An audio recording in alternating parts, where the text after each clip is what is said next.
Chap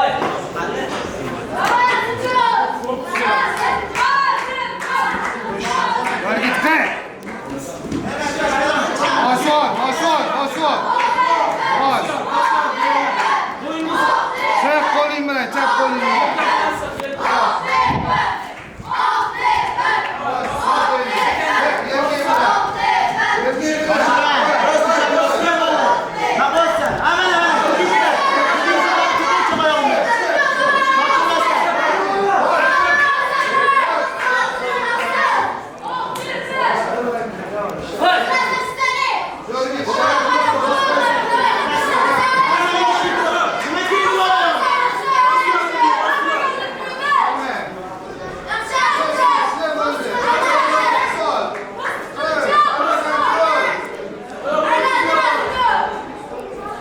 Stój, tak.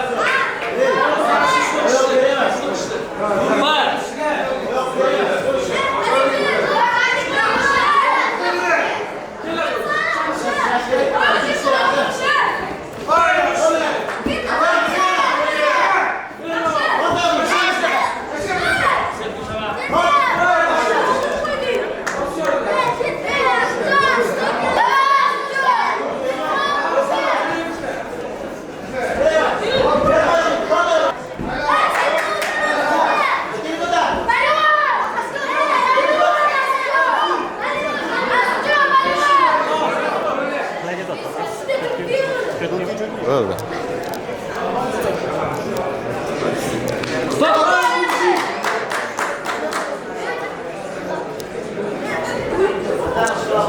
Hemen otursana içi. Abi.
Necha marta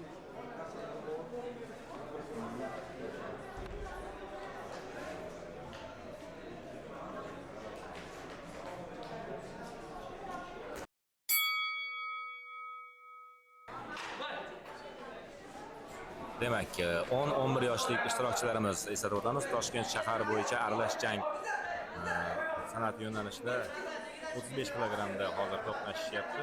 Qizil burchak Tursunboyev Muhammad Amir, Tursunboyev Muhammad Umar, Ramzan. Dastlabki harakatlarni ko'rdik. Reglamentga ko'ra boshqa zarba berish mumkin emas va aynan shunday zarba hozir ijro etildi. Taqiqlangan zarba ijro etilgan hisobiga hozir Ramzanga hali ularni oldinda juda ko'plab musobaqalar, turnirlar turibdi. Va o'sha taqiqlangan zarbani o'tkazib Ramzan oldinga kuch bilan intildi. Ko'k burchak hozir o'yinga pahir holatida olib o'tib ketdi. Endi og'rituvchi usulni qo'llash uchun qizil burchakda harakat qilyapti. Ramzan tepada ko'tarib albatta hozir referimiz jarohat yetkazuvchi usulni amalga oshirishdan oldin olib qoldi. Juda ham murosasizlashib ketdi. Aynan o'sha zarbadan keyin juda ham murosasiz bo'ldi. Hozir bo'g'ishga harakat qilyapti Ramzanni. Referimiz yana ularni oktagon markaziga chaqirdi va yana jang davom etadi. Juda ham qizg'in kechadi. Zarba o'tdi. Hozir Ramzandan yana bitta down. Endi esa bo'ynini ayirishga harakat qiladi. Menimcha bu munosib keskin ish bo'lgan bo'lardi. Og'rituvchi usulga harakat qilyapti va tegishli soniyalar o'tgandan keyin ular yana tik turgan holatda stoykada, ya'ni jang davom etish oyog'ini ilib oldi Ramzan. Hozir qaysi bir sportchining ustunlikka erishyapti deb aytish qiyin, chunki kimdir hujumga intilsa albatta munosib tarzda qarshi olishadi. Mana hozir pastda yotgan bo'lishiga qaramasdan Ramzanning hujumkor harakatlariga o'zi vaqtida javob berib bo'ynini ushlab olgan. Mana yana hozir birinchi takedownga harakat qiladi Ramzan tomonidan. Bu ham albatta ochko olib keladi va hozir usul chalama boshirildi. O'zi pastda qolib ketdi. Aksincha bo'lishini reja qilingan, ammo bu o'xshamadi. Hozir Ramzan tepada parterda ishlashyapti, to'xtab qolishga yo'q va raund nihoyasiga yetdi.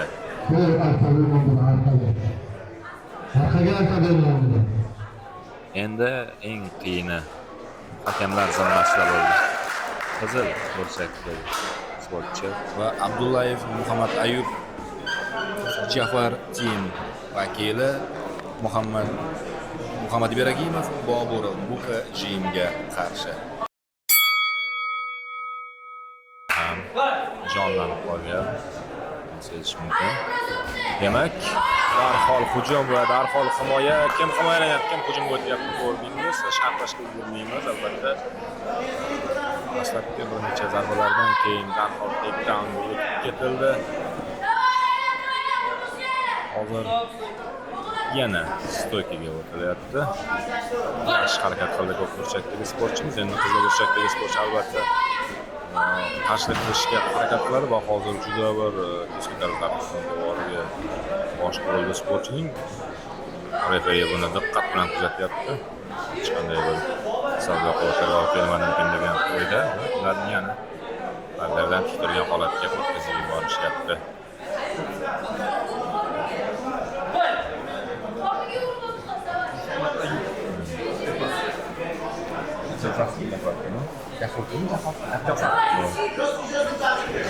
Ko'k burchakdagi sportchi yana hujumga o'tib ketyapti. Eslatib o'tamiz, hozir Muhammad Ayub Jafar Team vakili yaxshi ishlayapti. Qo'ldagi zarbalarni yo'llab, ana undan keyin mana takedownni ham qayd etib qo'ydi. Hisobga yozib qo'ydi va hozir Bobur yana ham bir taktik harakatlarni o'ylamasa, chora ko'rmasa, hozir ustunlikni boy berib qo'yyapti. Ustunlik hozir ko'pchilikka qarab ketmoqda. Eslatib olamiz, bu final. 75 kilogramdan og'irroq sportchilar. Og'ir vazn toifasi va hozir Jafar Team vakili ajoyib tarzda ishladi. Qorin qismi zarbalar berib, takedownni ham qayd etdi. Orada javob qaytarishga harakat qildi Bobur, lekin baribir zarbalar sonini hisobga olsak, mana bu parterdagi harakatlarni ham hisobga oladigan bo'lsak, Ayub ancha namunali harakatlarni amalga oshiryapti raqibiga nisbatan. Finalga arziydigan zarba bo'ldi hozir va mana bu harakatga ham e'tibor bering. Yana bitta takedown, albatta bu qimmatli ochkolarni o'z hisobiga yozib qo'yishga albatta sabab bo'ladigan harakatlar hisoblanadi. Va yana sportchilar tik turishyapti va Bobur ham his qilyapti izlayotganini. Charchab qoldi shekilli. Ayubning bo'yi pastroqligi hamda vazndagi biroz kichik farq unga qaytanga tezlik bo'yicha ustunlik beryapti. Mana bu harakat e'tiborini juda ham professional tarzda amalga oshirilganini ko'rdik va raund so'ngida, jang so'ngida ajoyib tarzda munosib final bob harakat bo'ldi va bir so'z bilan barcha hakamlarning kimga oltin medal nasib qilar ekan bir necha daqiqalardan keyin bilib olamiz. Hozir ulardagi yoshlari kichik bo'lishiga qaramasdan tajribaning guvohi bo'lasiz. Jang boshlandi. Hurmat ko'rsatishdi o'zaro bir-biriga va hammasi ajoyib tarzda bo'lyapti va birinchi harakat amalga oshirildi va davom etadi harakat. Jangdan keyin 14-15 yoshdagi sportchilar tayyorgarlik ko'ringlar. Ajoyib harakatlar. Parterda bunday murosasizlikni oldingi janglarda ko'rmagan edik. Ya'ni bir necha harakatdan keyin dam olib, referining turg'izib qo'yishini kutishgandek harakat qilardi, ammo mana bu yoshdagi, mana bu yigitchalarning qilayotgan ishlariga ahamiyat bering. Va hozirgi vaziyatda bir necha soniyadan keyin jang taqdiri hal bo'lishi mumkin. Murosasiz holat hozir ko'p burchakdagi sportchimiz. Ham kameradan ushlamaysiz-da, hamda boshqa urasiz. Joni qizib ketayotgan. Yaxshi harakat qildi. Qimmatli ochkolarni qo'lga va qo'li bilan qilgan ayrim harakatlarni o'z vaqtida ogohlantirib ham qo'ydi Dmitriy Serkov. Va yana bitta takedown. Chekkalar vakili yaxshi harakat qildi.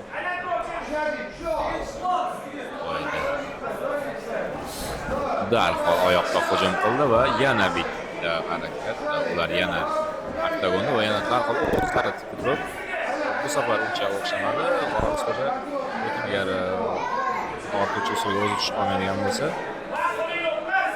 ular ham qimmatli ochkolarni o'z hisobiga yozilyapti va lekin hozir harakat qilyapti raqib ham Umarxon Alixonov. Va yana tik turgan holatda davom etadi. Oyoq va qo'l o'zaro almashishdi. Yana bir oyoq zarbalari, almashuv sodir bo'ldi va burada Umarga ham ogohlantirish beryapti Dmitriy Serkov. Ogohlantirish professional tarzda harakat qilishini o'zini tutib olish kerakligini, ya'ni yotgan holatda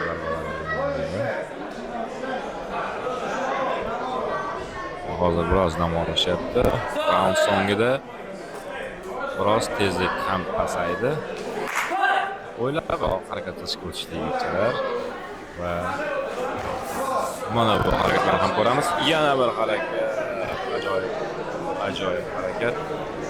Hozir Voris Xo'ja bo'ynini chiqarib olsa, ololmasa-chi degan savol ham qo'yapti, chunki Umar yaxshi harakat qildi hozir vaziyatda. Yana tik turgan holatda davom ettirishadi. Ma'lum soniyalar partiyada o'tkazgandan keyin yana oyoq zarbasini kutib oldi. Voris Xo'ja darhol oyoqqa hujum qilyapti va shu yerda raund nihoyasiga yetdi.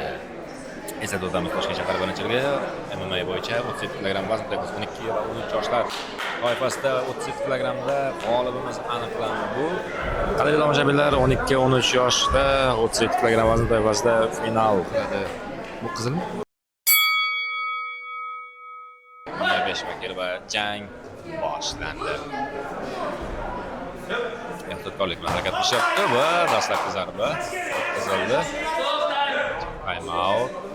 Boshqa 28 minutda o'tdi. Dmitriy Cherdikov aynan jang davom etyapti. Yaxshi boshladi. Tepa sport klubi vakili hozir yaxshi futbolda hujumdagi raqibini Kamrondan aylanma zarba ortga chekindi. Muslimbek Qodirov yo'q amalga oshirayotgan paytda bolda qoldi Kamron. Kamron markazni egallashga harakat qilyapti. Muslimbek esa ochiq nuqtalarni qidirmoqchi. Menimcha hozir o'tdik partlarga yengilgina yumshoqqina ana endi ortacha usullarga o'tilyapti. Kamron Muslimbekning qo'lini chiqarib olib qayrish harakat qilyapti. Muslimbek esa berib qo'yish niyati yo'q. Yaxshi himoyalandi Muslimbek. Stop ishorasi berildi. Yana turgan holatda jang davom ettiriladi. O'z o'rniga tushish qiyin bo'lyapti, chunki yugurish qiyin bo'lyapti. Vaziyatga sharhlash. Chunki sportchilarimizni vazn toifasi bo'ylariga nisbatan juda optimal e'tibor bering, tezlikka e'tibor bering. Bir necha zarbalar yana time out.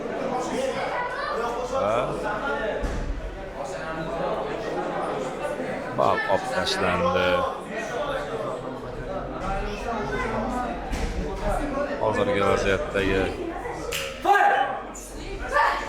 yo'llagan zarbasi bu musobaqa reglamentiga to'g'ri kelmaydi. Taqdirlangan zarba hisoblanadi. O'shaning uchun ham bal olib tashlandi. Shuningdek, low kick hozir ko'rdik. Hamrajosov ikkinchi low kick, keyingi aylanma zarba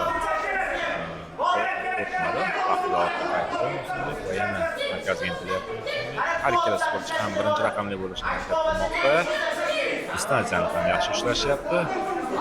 Oyoq zarbalari qanday berilgan bo'lsa, hozir mana qo'l va oyoq ko'rdik. Shuningdek, yana bosim o'tkazmoqchi, xato qilishga majbur qilmoqchi Kamronni. Qarabot va qo'ldagi zarba ham o'tdi. Ichkariga qo'l zarbalari yaxshi o'tdi. Hozircha himoyalanishdan iloji o'tayotgani yo'q. Buni yaxshi ko'rib turibmiz va qo'lda zarbalar almashib olishdi. Mana bitta takedown tasdiqlab qo'ydi Kamron yaxshiroq ishlayotganini va stop ishorasi parterdan turgan holatga o'tishdi va raund nihoyalab boryapti. Va shunday tarzda biz 8 kilogramda harakat qilgan 8 kilogramm harakat qilgan sportchilarning ichidagi oltin medal va kumush medal sohiblarini bilamiz. Hozir ko'k burchakda harakat qilgan Kamronbek